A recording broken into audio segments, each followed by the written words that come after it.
Amoureux des films et de la littérature fantasy, bienvenue dans le coffre à Windows.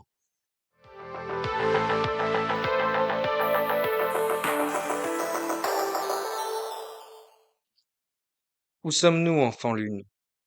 Je suis près de toi et tu es près de moi. C'était comme les dialogues que l'on a en rêve, mais Bastien savait de façon tout à fait certaine qu'il était éveillé et ne rêvait pas. Enfant lune, murmura-t-il, est-ce la fin? Non, répondit-elle, c'est le commencement.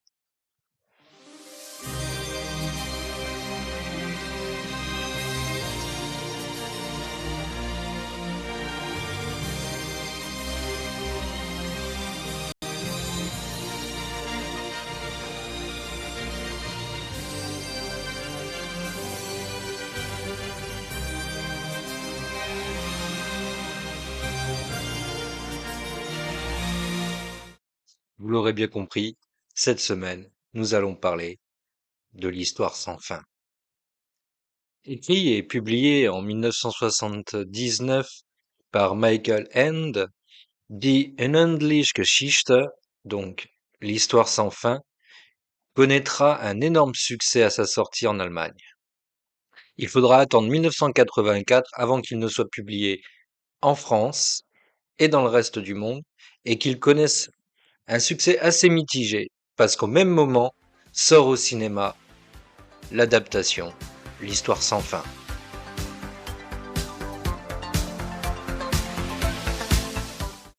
Et ce qui est intéressant, c'est qu'alors que vous regardez cette vidéo et que je vous parle de l'histoire sans fin, eh ben aujourd'hui, pile poil, mercredi, ça fait 40 ans qu'il est sorti au cinéma.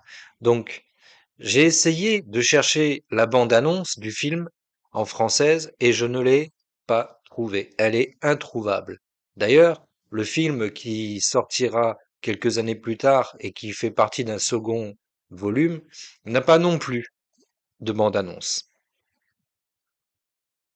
Pour remplacer cette bande-annonce inexistante, je vous ai fait un petit montage avec la musique du film. Alors sortez vos pop-corn et on va dire que c'est notre petite bande-annonce à nous.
Je me souviens quand j'avais regardé ce film petit, il m'avait fait passer tellement d'émotions. Je veux dire, quand on se met à la place du petit garçon qui a perdu sa maman, qui est triste, qui est harcelé, qui vole ce livre et qui s'enferme dans le grenier de l'école juste pour lire, se plonger dans un autre univers, et que là on découvre plein de nouveaux personnages, Atreyu, Artax, Falkor, Engiwok, le mangeur de pierre, et que on découvre la la tour d'ivoire, la petite impératrice, et qu'il y a la musique avec tout ça, qu'on découvre des lieux et qu'on a peur du néant et du loup géant mort. Je trouve que ce film, à l'époque, il était juste fantastique, mais vraiment pas que dans le sens d'écriture, pas que dans la catégorie fantastique. Il était vraiment génial ce film. Et les acteurs, mais quel jeu d'acteurs! D'ailleurs, vous aurez pu reconnaître dans celui qui campe le rôle du petit Bastien, celui qui fera quelques années plus tard Daryl, le petit robot. Mais ça, c'est une autre histoire. Quand on pense au film L'Histoire sans fin, eh ben, on ne peut pas ne pas penser au clip de Limahl qui a chanté The Never Ending Story et sa fameuse coupe de cheveux un peu en pétard blondin.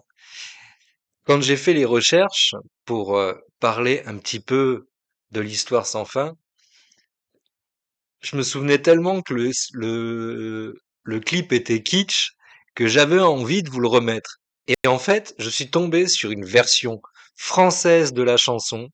Donc, eh ben, c'est parti pour le clip musical de The Never Ending Story de Liam.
En 1991 sort un deuxième film qui est une suite directe, malheureusement plus du tout avec les mêmes acteurs. Nous n'avons plus le même Bastien, la même impératrice et le même Atreyu. Ce qui est un peu dommage parce que ça casse, en réalité, une suite qui aurait pu être sympa. Parce que cette suite, mais nous en reparlerons après, est tirée directement du livre. Alors, ils n'ont pas tout pris, ils ont pris que quelques petits éléments, mais ils ont réussi à en faire une suite plus ou moins potable.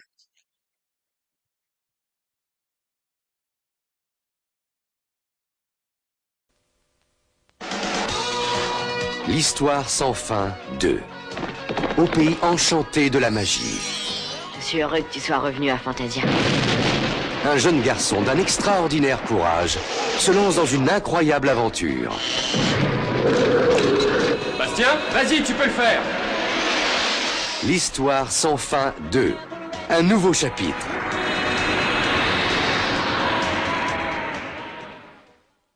En 1995 sort un troisième film, Retour à Fantasia, et là c'est un film qui est créé de toutes pièces. Il n'y a plus rien à voir avec le livre d'origine, et c'est dommage parce que, encore une fois, on a de nouveaux acteurs. Donc trois films, trois acteurs différents, trois Bastiens différents, et finalement on a un peu de mal à s'y retrouver. Et malheureusement, moi j'ai trouvé que le troisième, pour moi, n'avait rien à faire dans l'histoire sans fin. En réalité, ce qui aurait été pas mal, c'est que ça s'arrête au second. Mais ils ont voulu faire un troisième et ça n'a pas eu le succès du deuxième et encore moins du premier. En 1996 sort une série animée de 26 épisodes, L'Histoire sans fin. Et là, moi, je me souviens avoir regardé, parce que j'étais gamin à cette époque-là.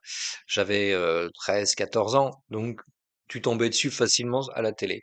Et c'était pas si mal que ça, en fait. En réalité, je trouve même que s'il n'y avait pas eu le troisième film, ils auraient très bien pu mettre le dessin animé tout de suite après. Malheureusement, il y a eu que 26 épisodes, mais ça reste un dessin animé sympathique pour l'époque.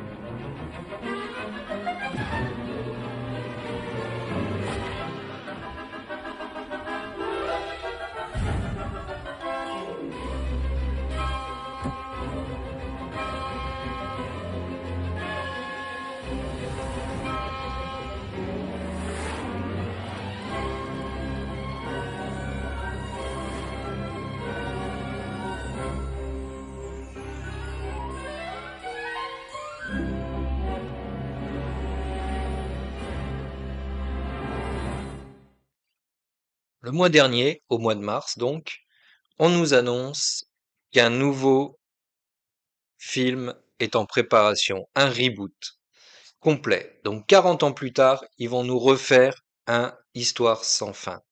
Sur le coup, quand j'ai entendu l'annonce, je me suis dit, ah non, tout, mais pas ça. Ils vont détruire le film de notre enfance. Et puis, j'ai reçu ça.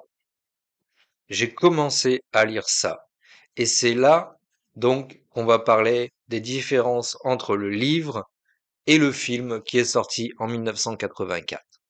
Il y a un peu plus d'une quinzaine d'années de ça, j'ai rencontré une femme qui m'a ouvert à la lecture, à la fantaisie et à la science-fiction. J'avais complètement arrêté de lire à cette époque-là et elle m'a redonné envie. Et elle m'a dit un jour, et c'était très juste et je peux vraiment l'affirmer aujourd'hui, elle m'a dit, l'histoire sans fin, il faut lire le livre. Le livre est bien meilleur que le film. Il y a plus de détails, il y a beaucoup plus de choses, de matière dans le livre que dans le film. Et aujourd'hui, bah, je peux affirmer que c'est vrai. C'est vraiment vrai. Je préfère le livre au film. Et du coup, comme je sais qu'ils vont faire un nouveau film, je me dis, Eh ben, j'espère vraiment que celui qui va faire le film a vraiment lu le livre et qui va vraiment réussir à l'adapter pareil.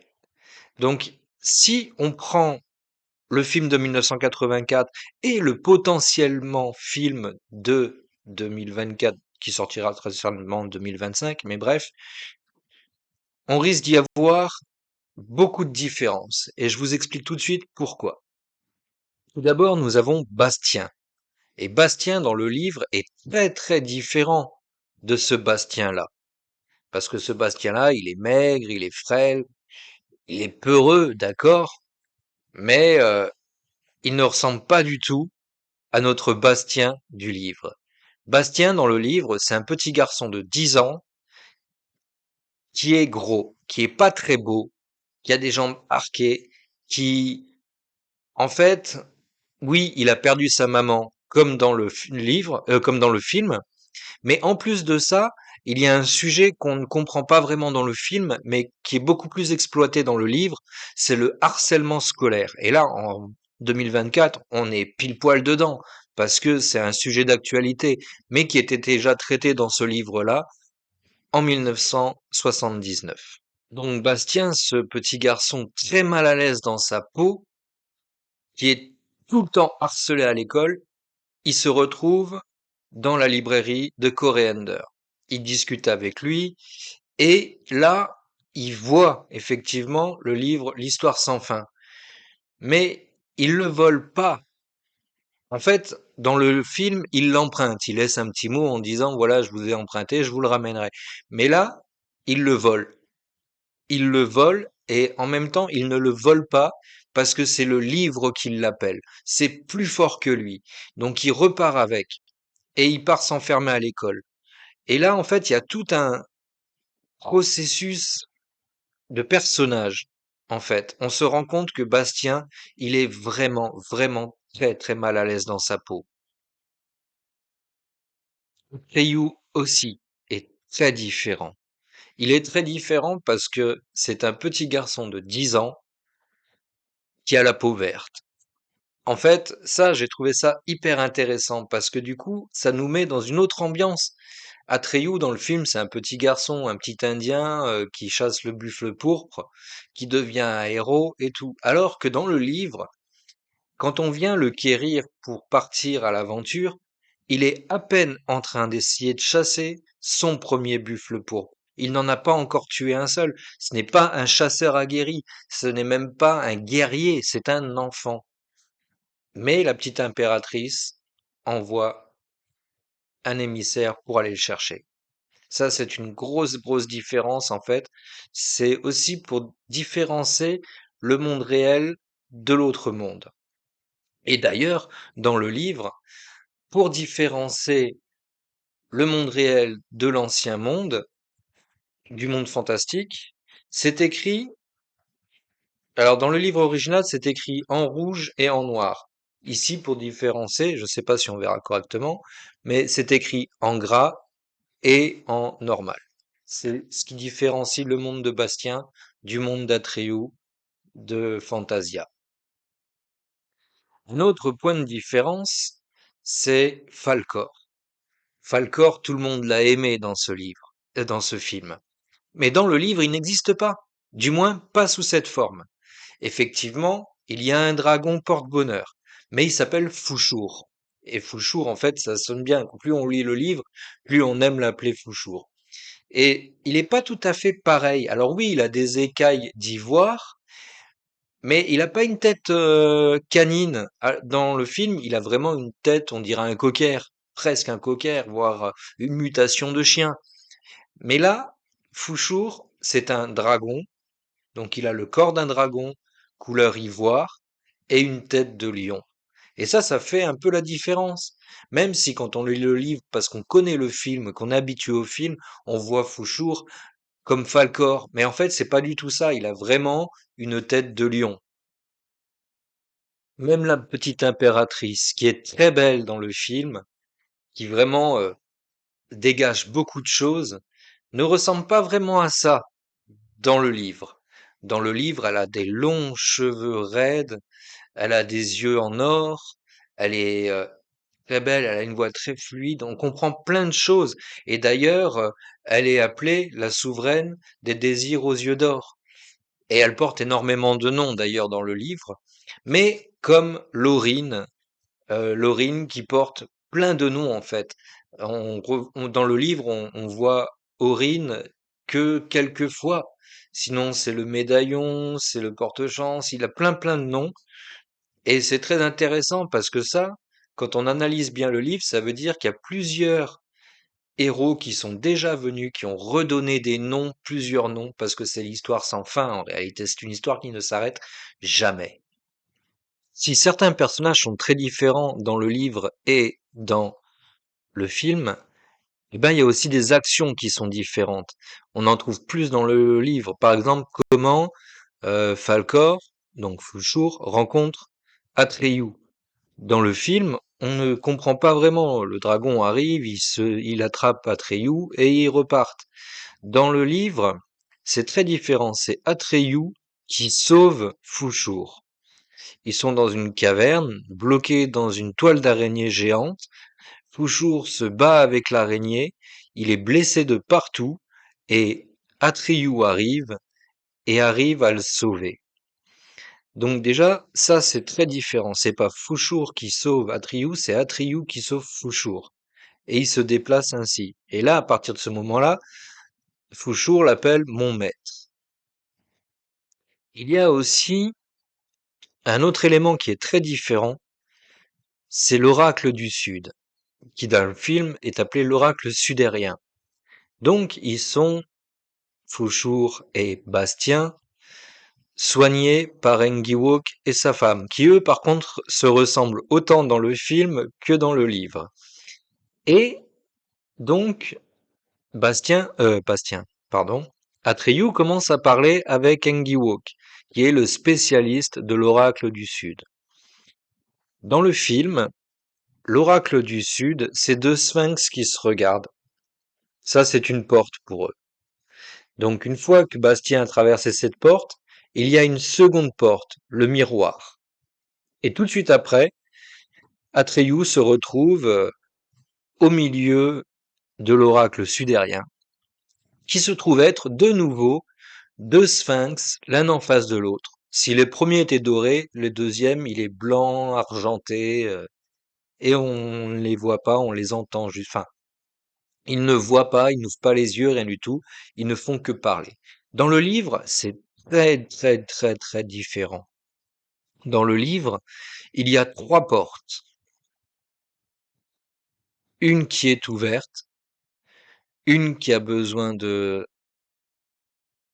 la clé, et la troisième, il y a trois portes. En fait, c'est un peu compliqué à expliquer, mais les sphinx ne sont pas une porte dans les livres. Ils sont juste quelque chose à passer pour que la porte puisse s'ouvrir. Ensuite, il y a le reflet de son âme, de qui est qui, donc la porte miroir. Et là, il la passe. Et la troisième, dans le film, on comprend pas ça, mais dans le livre, Atreyu, à partir du moment où il a passé ça, il ne sait plus qui il est. Il ne connaît plus sa mission, il ne sait plus ce qu'il doit faire. Et il doit juste passer une porte sans avoir envie de la passer, sans le désirer. Et en fait, ça dans le film, on n'a pas ça. Et du coup, ça cache, quand on lit le livre et qu'on connaît le film, ben on se dit, bah c'est dommage, pourquoi ils n'ont pas mis ça dans le livre, dans le film? Ça aurait été hyper intéressant. Et en fait, il y a plein d'éléments comme ça qui, dans le livre, sont ultra intéressants et qui manquent dans le film. Et pareil, l'oracle sudérien, donc l'oracle du Sud, si dans le film c'est deux sphinx, eh bien dans le livre c'est un couloir avec des pylônes et on entend juste la voix qui se déplace. On ne voit rien. Il n'y a rien. Il n'est pas visible. L'oracle du Sud n'est pas visible. Et du coup, bah ça, c'est pareil. En fait, ils ont matérialisé un oracle qui n'avait pas besoin. En fait, ils auraient juste pu faire la salle avec les pylônes et laisser Atreyu chercher ce qui se passe, en fait.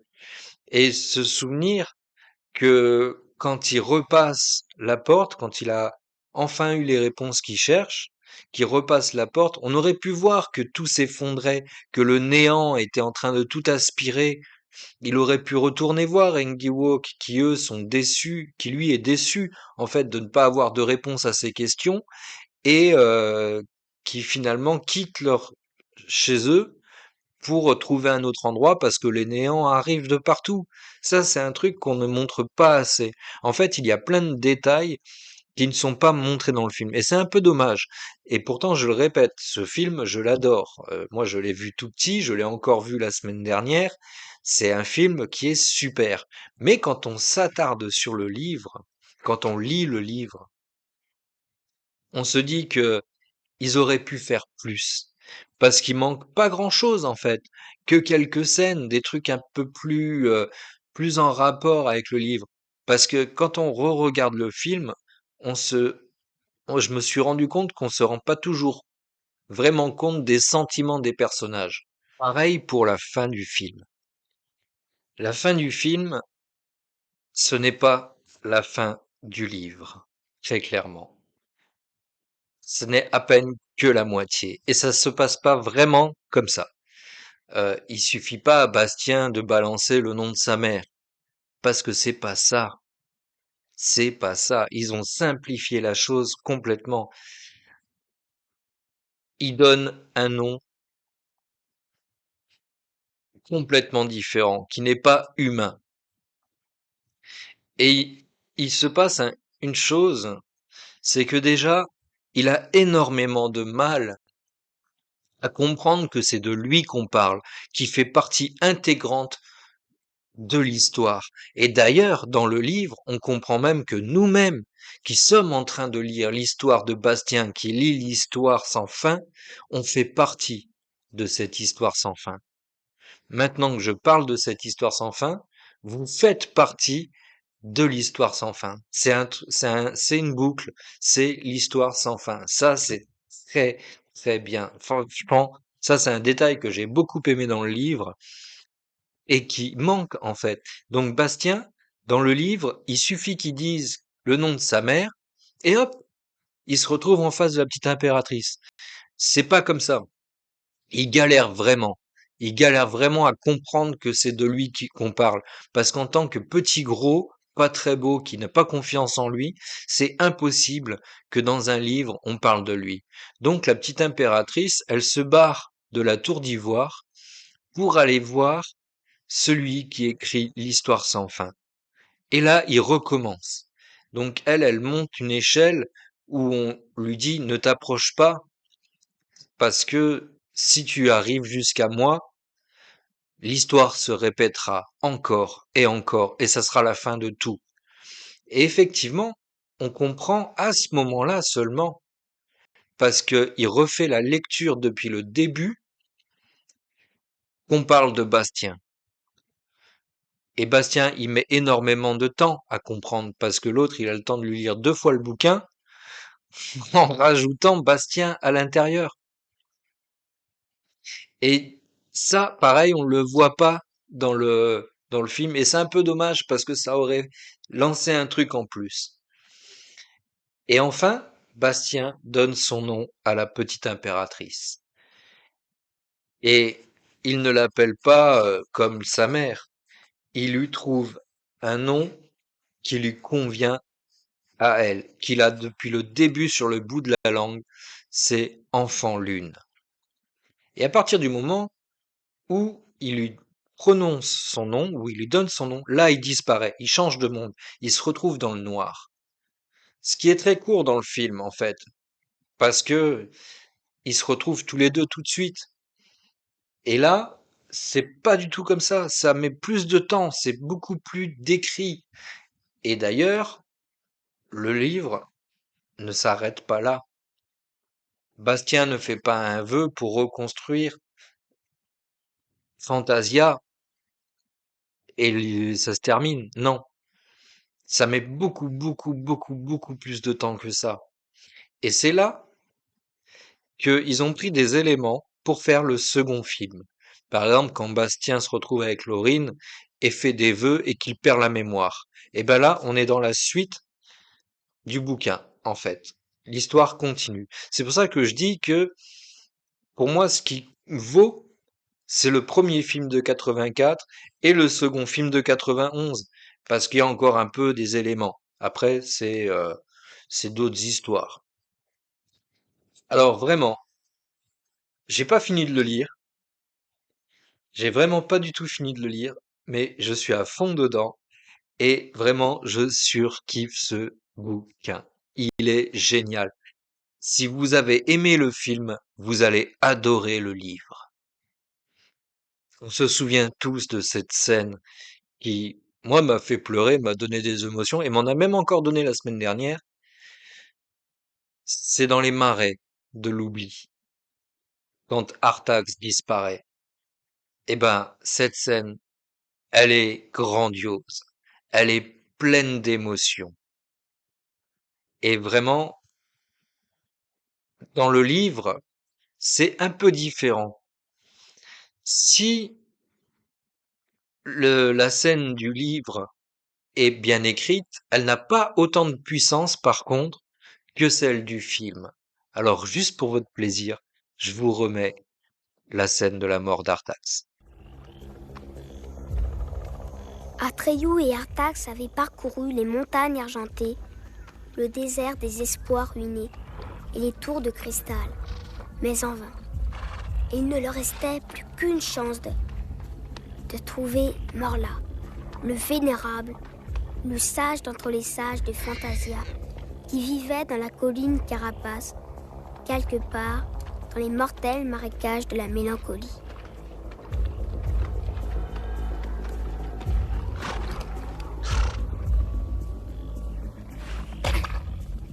Allez, viens, Artax, allez.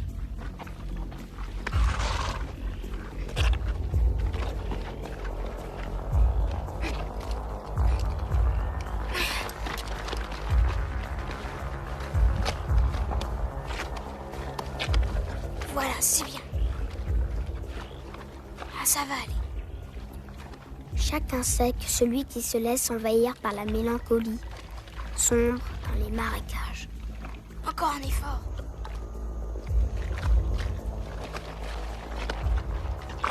C'est ça.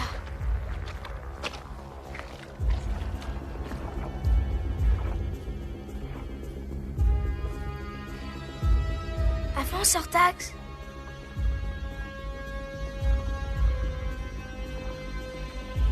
Qu'est-ce qui se passe? Qu'est-ce que tu as?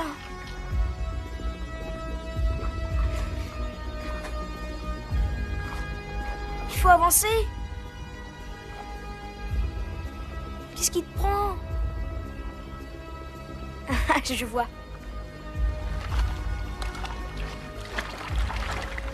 C'est trop difficile pour toi. Artax, tu t'enfonces. Fais un effort. Retourne-toi. Vite, retourne-toi. Viens. Artax, lutte contre la tristesse. Artax. Artax, je t'en prie. Ne te laisse pas envahir par la mélancolie des marécages. Tu dois essayer. Tu dois y arriver. Pour moi. Tu es mon ami. Je t'aime. Artax! Imbécile de cheval! Il faut que tu bouges, sinon tu vas mourir! Bouge, s'il te plaît! Je te laisserai pas faire! N'abandonne pas!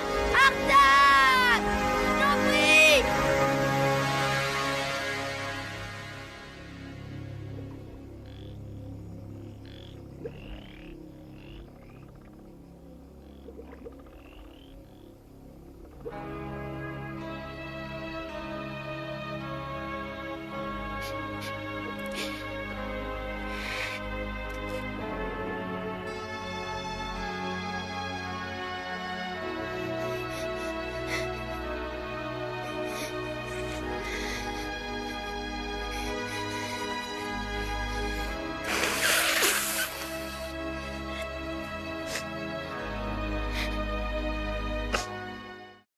résumé, le livre et le film se ressemblent beaucoup et en même temps, pas du tout.